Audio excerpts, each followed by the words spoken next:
Good afternoon. Well, it's really heated up today. It's like 44 degrees. There's a slight wind, but the trees, even without leaves, are blocking that. And as I walk along, you'll see there's not a flake of snow anywhere. Well, that's not true. I just see some flakes of snow on the ground, but mostly it's washed away. The relatively warm weather turned the snow into freezing rain, and then the temperature dropped, and the freezing that we were concerned about didn't happen. So, happy ending. You've heard me say from time to time, you can't win the argument you don't make. And the Democrats can plead guilty to that. And the second and critical and necessary compatible argument to that is you can't expect to be sure of a win if you overlook to use the weapons at your disposal intended for precisely where we are today. Now, my best example of this is what I've gathered from having seen a number of party leaders speak about these issues, is that we don't want the court to bar Trump from running for office. When I say we, it's not me. It is the party elders, and not so old. This is what they believe. And I first tweaked onto that watching, or hearing, because I wasn't watching it, former Speaker Pelosi say something along the lines of, oh yeah, the 14th Amendment has this section and so on and so forth. And then she disappeared in a cloud of smoke and spoke about the election and the issues and how we're going to win those. Okay.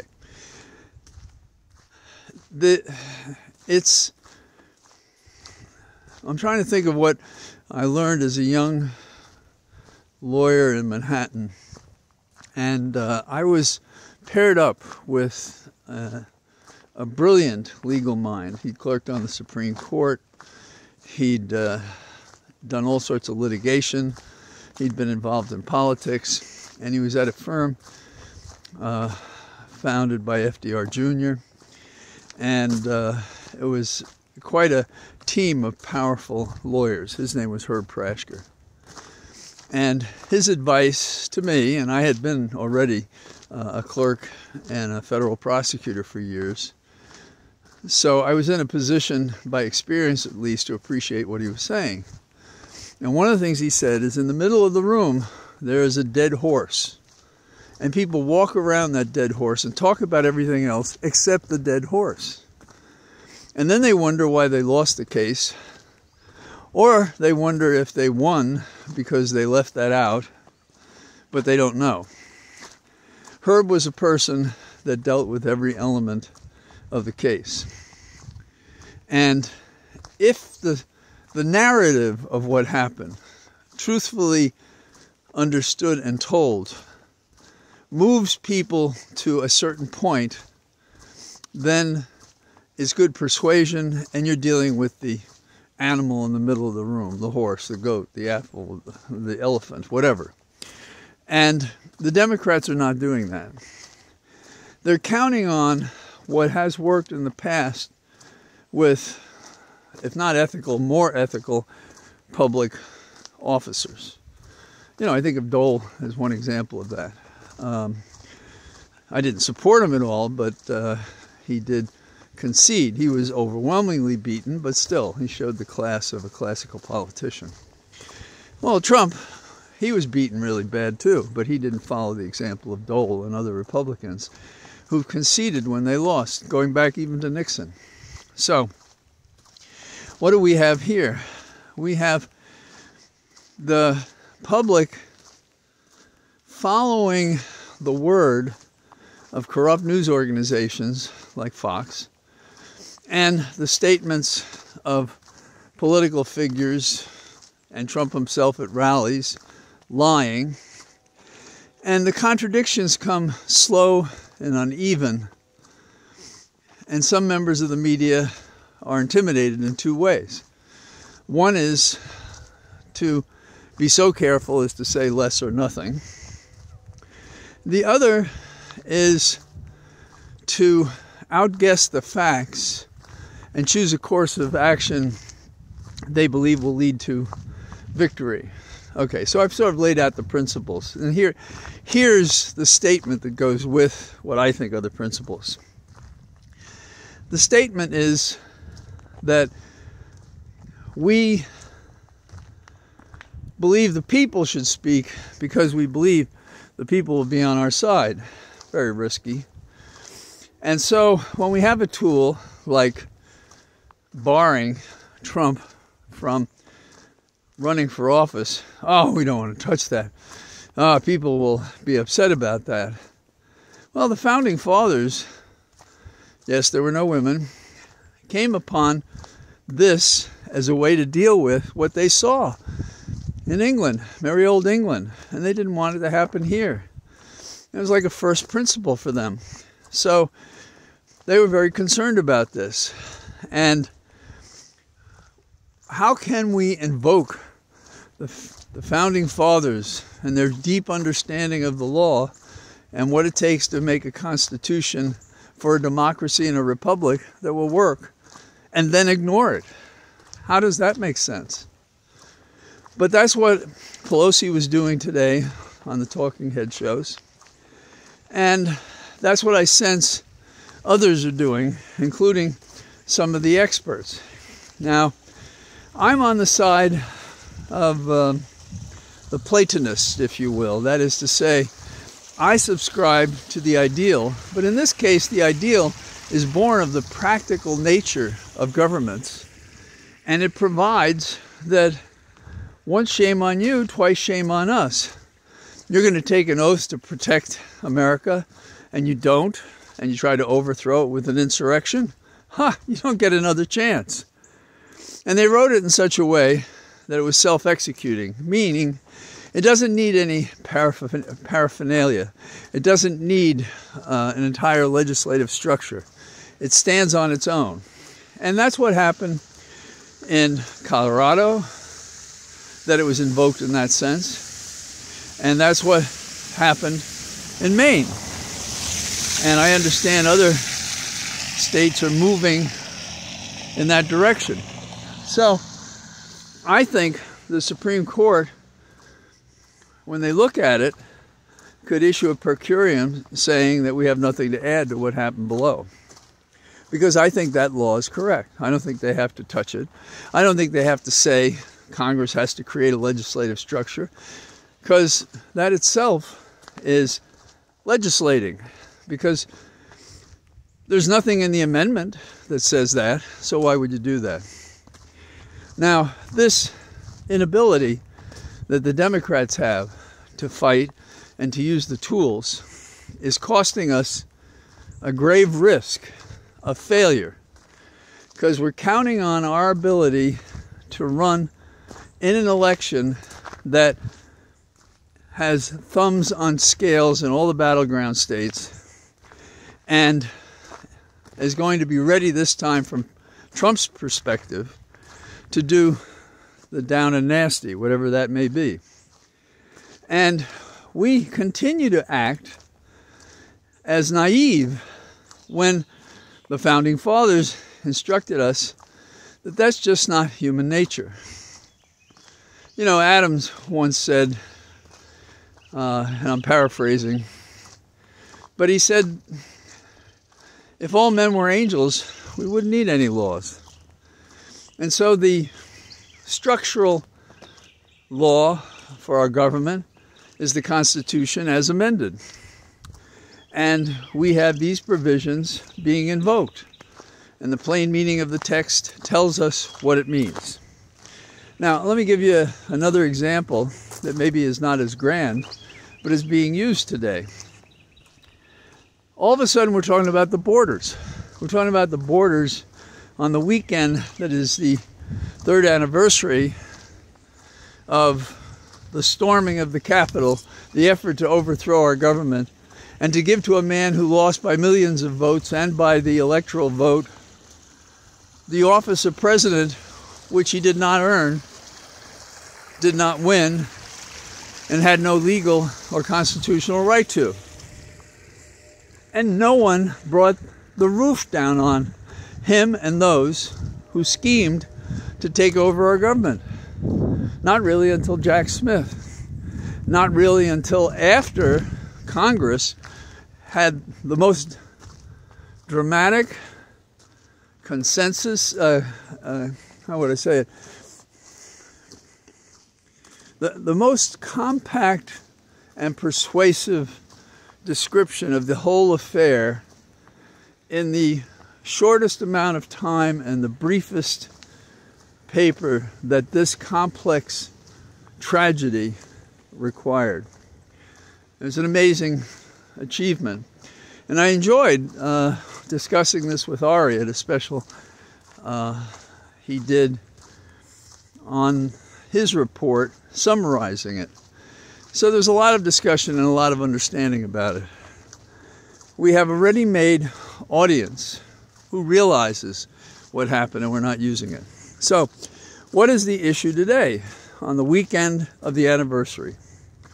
We're talking about immigration. Why are we talking about immigration? Of all the issues that we have. Because we know it's a hot button and Trump's people really prefer it because it's about people who are not white. It's about people from another country. It's about people with other beliefs. And we have these know-nothing, no-neck wonders out there who don't investigate the impurity and evil nature of the leader they've chosen to follow at the risk of losing the very programs they and their families need to survive. So, for my money, it'd be nice if a Democrat came forward and actually said what they would do along the lines of, we're going to get the money and hire the additional judges, build the additional buildings, and set in place a procedure. Now, the Republicans cut the staff as much as possible to make it impossible because their view of government is to destroy what is in every way, shape, or form. Have the citizens suffer and then come in their autocracy and do whatever they want. Just as they treated the people they proclaim are their people, and they betrayed them. So, the doors may fly off the Democratic campaign if we don't learn to fight and then we don't learn to use the tools that were formed at the birth of this nation for exactly the situations that we're dealing with. In this case, the existential question raised when the Constitution was finished: do we have a republic? Yeah, if you can keep it. And we're not doing very well. Now, there are a couple of other issues that I think are interesting that we might be discussing, but we won't. We debate issues and we don't pass legislation, and we use it as we, members of Congress, who are not faithful to their oath, in my opinion, use controversies they don't solve to raise money, and then they leave it there and they come back to it another time and raise more money and they never settle it. Immigration is one of those issues. But another one that we've seen have rocky times is how do we treat the environment. And let's talk about solar cells for a minute. Down in Hunters Point, Florida, there are a number of families who are not paying a dime for electricity because they have solar cells and batteries to keep the energy drawn from the sun when the sun's not available. Now, another much more troubling issue, and I say this because some are canaries in the cave, that is indications that not that gas is in the cave, but that global warming is getting worse. And we have to learn from these observations. And again, this entire discussion suffers from those who would lie about what's going on. So the dams out west, and that's dam without an N, they were put in place by power companies, and they cost Native Americans and others the salmon and fish that were enough for each person to have 450 pounds of fish per person per year. And there were other kinds of fish as well. So they put in these dams for the power. And then they've also redistributed the water from the from these rivers, the Klamath River. They redistributed the water for farming, basically exhausting the dams. And now we're trying to repair that after a long fight. And the Native Americans have observed the fall off dramatic in all of these fish, the salmon and others. And what are we going to do about that? And I'll post a picture of what it looked like when the dams were there and there was no water running through it, and now that there is water running through it.